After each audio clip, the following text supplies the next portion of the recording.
हमारे देश की बात करें, कहती है कि सरकार हम हमारी बेटियों को सम्मान देते हैं, हमारी बहू बेटियों को सम्मान देते हैं, उनको आरक्षण देते हैं। लेकिन अगर हम बात करें इस जंतर मंतर के ऊपर, उन बहू बेटियों को, हमारे देश के युवाओं को, हमारी देश की बच्चियों को इस तरीके से पीटा गया है। एक वीडियो वायरल हुई है जंतर मंतर पर। अगर बात करें 14 साल के बाद इस प्रकार का इतना बड़ा आंदोलन हुआ है, और ये आंदोलनकारी जितने भी भाई यहाँ पर बैठे हैं, अभिजीत दीपके नहीं है, सारे देश के युवा हैं। ना तो कोई राजनीतिक मंच है ये, ना कोई ये राजनीति करने वाले हैं, ना इन्होंने कोई सरकार बनानी है। इन्होंने सिर्फ, ना कोई कांग्रेस पार्टी के लोग हैं, ना आम आदमी पार्टी के लोग हैं ये, ना ही बीजेपी के लोग हैं। ये सिर्फ वो लोग हैं जो सिर्फ और सिर्फ रोजगार चाहते हैं। जेबी न्यूज हरियाणा के सभी दर्शकों को जय भगवान तरफ से नमस्कार। आज हम जंतर मंतर के ऊपर पहुंचे हैं।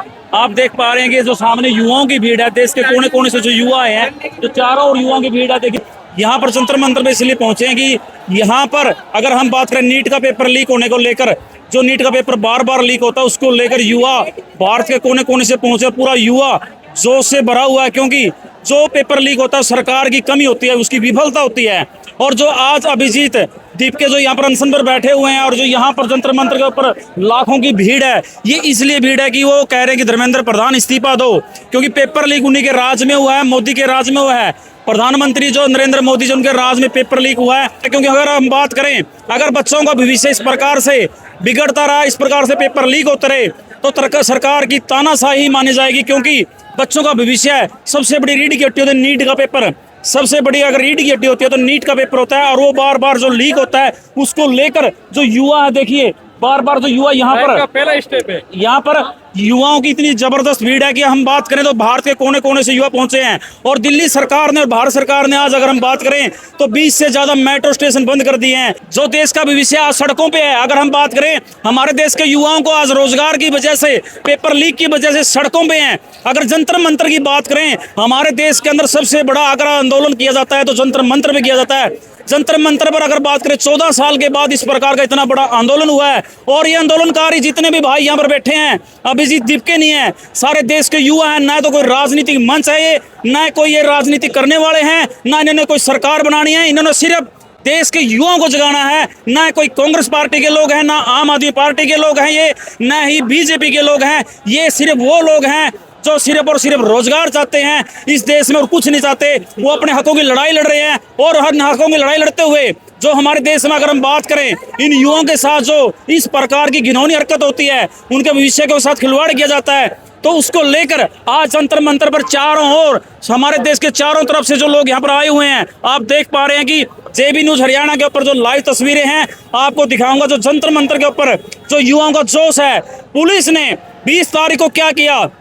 अगर हम बात करें, पुलिस ने 20 तारीख ने सिविल ड्रेस में आकर युवाओं के साथ वो किया है, वो बदसलूकी की है उनके अगर हमारी बात करें, हमारे देश की बात करें, कहती है कि सरकार हम हमारी बेटियों को सम्मान देते हैं, हमारी बहू बेटियों को सम्मान देते हैं, उनको आरक्षण देते हैं। लेकिन अगर हम बात करें इस जंतर मंतर के ऊपर, उन बहू बेटियों को, हमारे देश के युवाओं को, हमारे देश की बच्चियों को इस तरीके से पीटा गया है। एक वीडियो वायरल हुई है। हम आपको बता दें, जो पुलिस वाला है, एक आपको वीडियो भी दिखाऊंगा मैं, वो वीडियो है। अगर हम उससे बात करें, एक पुलिस वाला लड़की के प्राइवेट पार्ट की तरफ डंडा चलाता है, उसको बहुत बड़ी सजा मिलनी चाहिए। हमारे देश के ऐसे गद्दारों को हमारे देश से भगाना चाहिए, क्योंकि हम चैनल वाले बाद में हैं, पहले हमारे देश के युवाओं के साथ हैं। तो आप देख पा रहे हैं जो हमारे चारों ओर खड़े हैं, ये कोई राजनीति करने वाले नहीं है, ये दौड़े कपड़े वाले नहीं है, ये सिर्फ युवा हैं। ये क्या चाहते हैं, हमारे देश में युवाओं की आजादी चाहते हैं। किस प्रकार की आजादी?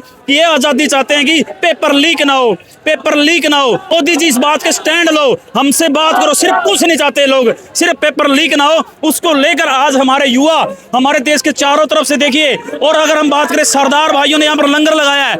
विदेश के कोने कोने में जो भाई सरदार बैठे हैं, उनका बहुत बहुत धन्यवाद है। और जो अन्य बिरादरियों के लोग हैं, 36 बिरादरी के लोग हैं, हिंदू मुस्लिम सिख ईसाई हैं, वो यहाँ पर पहुंचे हैं और एक दूसरे का सहयोग में खड़े हैं। तो यहाँ पर कोई किसी प्रकार की राजनीति नहीं की जा रही, यहाँ पर सिर्फ आवाज उठाई जा रही है। और उस आवाज को बुलंद करने के लिए ये युवा हमारे साथ में खड़े हैं। क्योंकि अगर मोदी जी आप युवाओं की आवाज नहीं सुनते, तो जल्दी सी समय आने वाला है जो आपको नीचा देखना पड़ेगा। तो धर्मेंद्र प्रधान है हमारे लिए क्या है? कुछ भी नहीं है। क्योंकि इस धर्मेंद्र प्रधान को बदलते हुए दूसरा धर्मेंद्र प्रधान आएगा। इस देश में व्यवस्था बदलने की जरूरत है। ऐसे ऐसे लोग हैं राजनीति में, सिर्फ अपने बच्चों को पैदा करते हैं और अपने बच्चों को ही कामयाब करते हैं, उनको किसी और की जरूरत नहीं है। तो ऐसे लोगों से हम चाहते हैं कि अभिजीत दीपके जी का क्या है, कांग्रेस पार्टी चाहती है देश की व्यवस्था बदले, देश का जो संविधान है उसके तहत ही सारे कार्य होना है कि पेपर लीक हो। तो इस प्रकार से आपको हमारी राय कैसी लगी है? हम जंतर मंतर से खड़े हैं, आप लाइव तस्वीरें भी देख रहे हैं।